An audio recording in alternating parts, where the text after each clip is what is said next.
Hello and welcome. Today, we're diving deep into the invisible battlefield of artificial intelligence.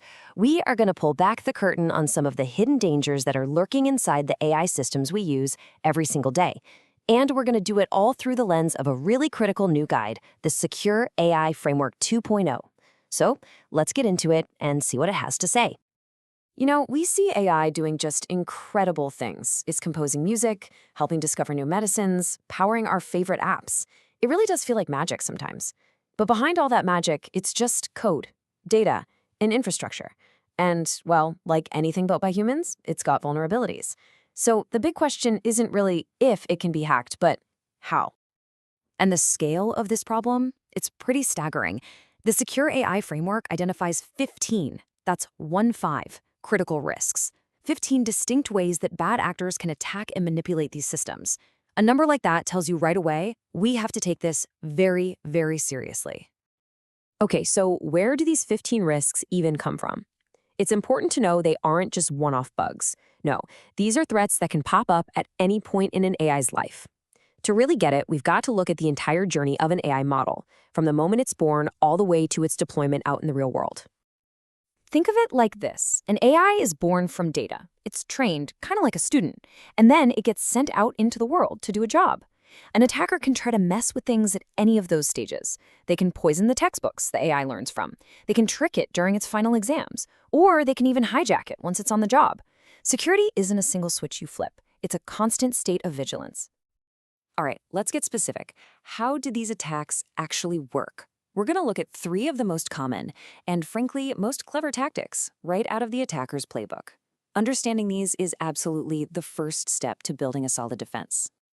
First up, we've got data poisoning, and this is one of the most insidious attacks out there. Imagine trying to teach a kid about animals, but someone secretly swapped all the pictures of cats with pictures of dogs. That kid is going to grow up confidently calling every dog a cat. That's data poisoning in a nutshell. Attackers sneak malicious data into the AI's training set, causing it to learn all the wrong lessons, or even worse, creating a hidden backdoor that only the attacker knows how to use. So how in the world do you defend against that? Well, the key is protecting the source material. This means being really aggressive with data cleaning to weed out anything that looks weird, having super strict controls on who can even add or change the training data, and constantly monitoring that data to make sure it hasn't been tampered with. Next up in the playbook, model evasion. Okay, so this is less about corrupting the AI's education and more about just tricking its perception out in the real world. The AI is perfectly trained, everything's fine, but the attacker creates a special kind of input. It's like an optical illusion for the machine, designed to make it see something that isn't there, or maybe miss something that is. And what's wild about this is how simple these tricks can be. The classic example is for a self-driving car. An attacker could put just a few carefully designed stickers on a stop sign, and all of a sudden, the car's AI sees a 45-mile-per-hour speed limit sign instead. The same basic idea can be used to hide malicious commands in text, or even inside the pixels of an image, totally invisible to you and me, but crystal clear to the machine. And finally, we have prompt injection. This is a huge threat for the large language models we're all using, like ChatGPT.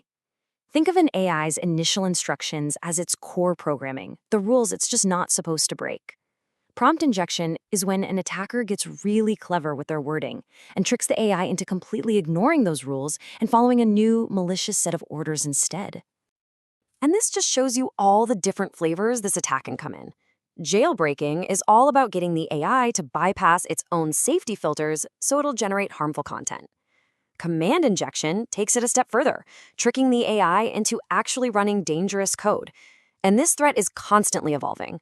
Now we have multimodal injection, which might hide a malicious text prompt inside an image or a command in an audio file, making it completely invisible to standard text filters. With all these threats flying around, a huge question comes up. Whose job is it to fix this? Is it the company that built the AI or the company that uses the AI in their app?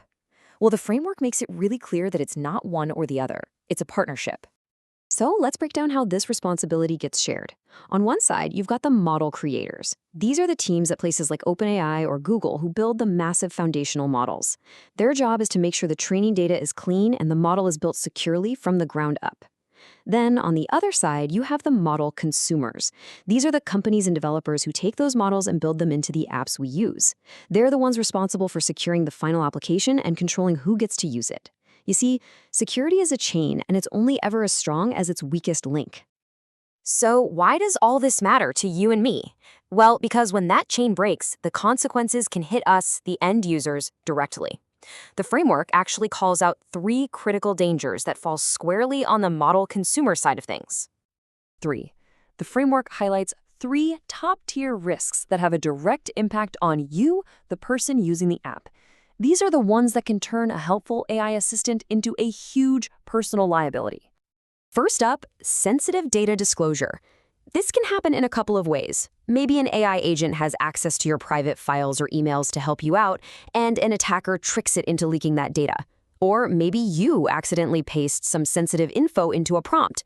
And in some really weird cases, the model might just spit out confidential data it happened to memorize from its own training set.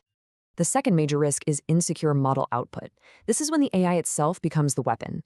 An attacker could get the AI to generate a super convincing phishing email, for example. Or a developer might ask it for help with some code, and the AI just hallucinates a link to a malicious software package. The AI isn't trying to be evil, but its output is weaponized against you. And third, we have rogue actions. This is when the AI doesn't just say something harmful, it does something harmful. Now, this can be accidental. The AI just misunderstands a command and, deletes the wrong file. Or it can be totally malicious. An attacker uses prompt injection to trick the AI into sending spam emails from your account or maybe even buying things with your saved credit card info. Okay, so the threats are real and the consequences are pretty serious. The good news is we are not defenseless here. The framework lays out a really clear, multi-layered strategy for building, basically a fortress around our AI systems. This defense in-depth approach starts with Layer 1, input filtering.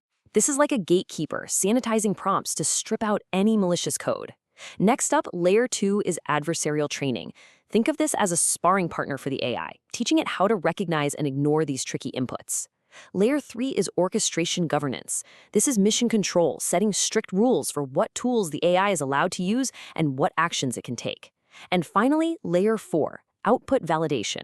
This is the last checkpoint, scanning everything the AI says before it ever reaches you, just to make sure it's safe. So what's the big takeaway here? Well, building a secure AI future isn't about finding some single silver bullet. It's about a real commitment to managing risk across that entire life cycle we talked about earlier. It absolutely requires deep collaboration between the folks who build the models and the people who use them. And most importantly, it requires us to constantly evolve, because you can bet the attackers are learning and adapting every single day. Which leaves us with one last, pretty critical question. AI is getting more powerful and more autonomous by the minute. It's not just a tool anymore. It's becoming a partner, an agent that acts on our behalf. So as we start to delegate more and more of our lives to these systems, the real challenge isn't just about stopping hackers. It's about making sure that this incredible power is always aligned with our best interests. How do we build not just a secure AI, but a truly trustworthy one? That's the challenge ahead of us.